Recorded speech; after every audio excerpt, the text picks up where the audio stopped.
Hi teacher, my name is Ben and today I'm gonna talk about the greatest game.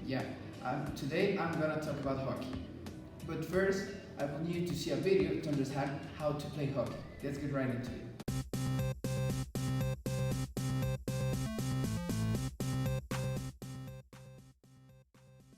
Once dominated mostly by Canadians, hockey has taken huge leaps in growth in the United States in terms of TV ratings and player registrations over the last decade.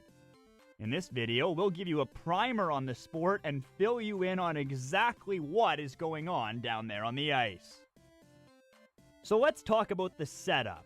Each team has 6 players on the ice, 3 forwards, a left winger, a right winger, and a center, 2 defensemen, and a goaltender or goalie.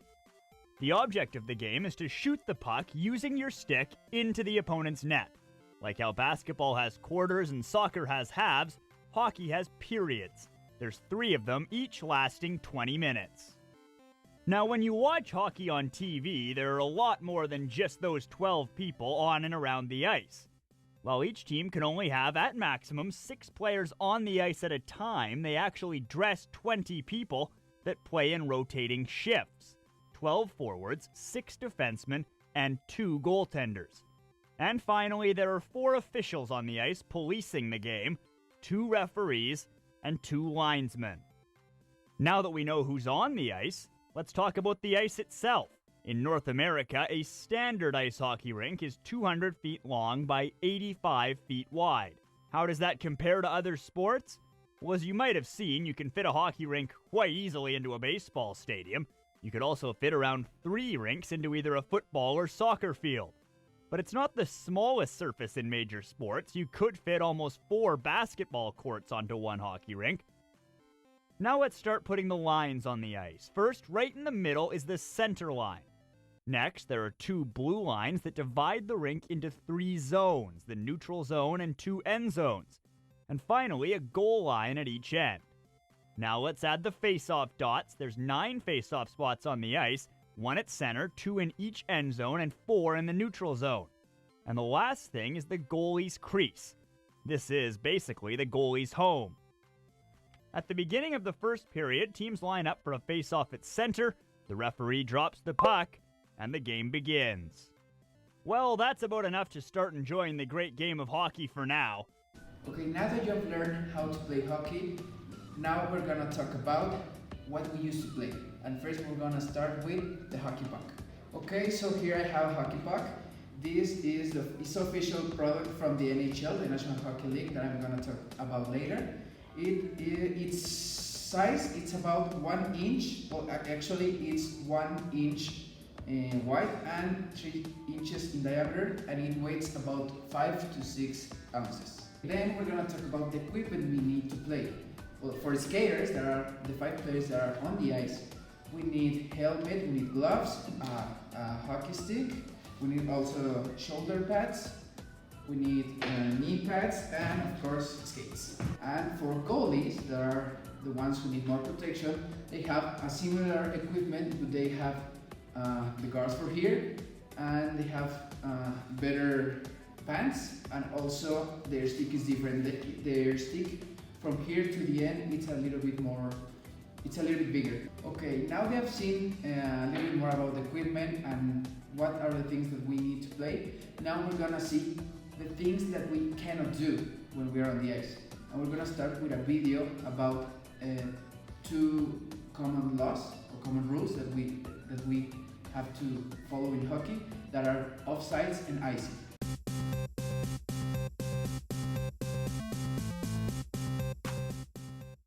If you watched our last video on how to play hockey, you're probably wondering what all the lines on the ice are for. Well, linesmen use them to monitor 2 common infractions: offsides and icing. In hockey, offsides are there to prevent cherry picking. Players would just plant themselves deep in the attacking zone and wait for a pass. Attacking players can only enter the offensive zone once the puck has entered first. When an offside does occur, play is stopped by the linesman blowing their whistle, and in most cases, a face-off takes place just outside the offensive zone. If offsides were created to prevent easy scoring, icing was made to prevent easy defending.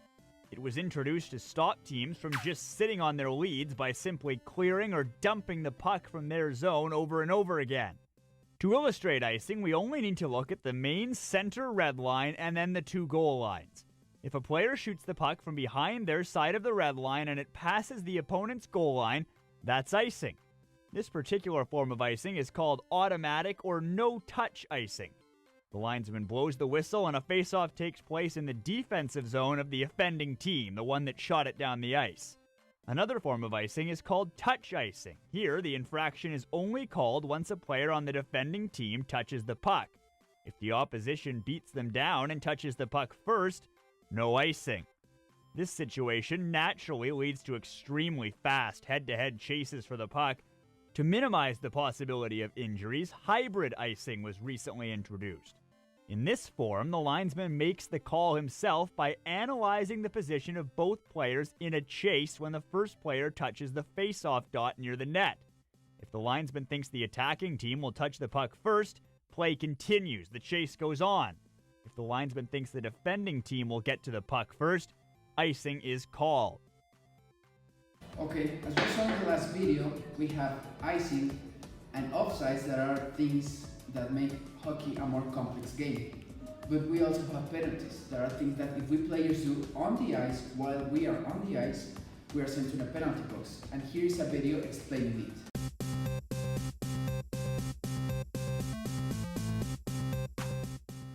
Gritty as it can be, there are a number of rules in place to keep the game fast and fair.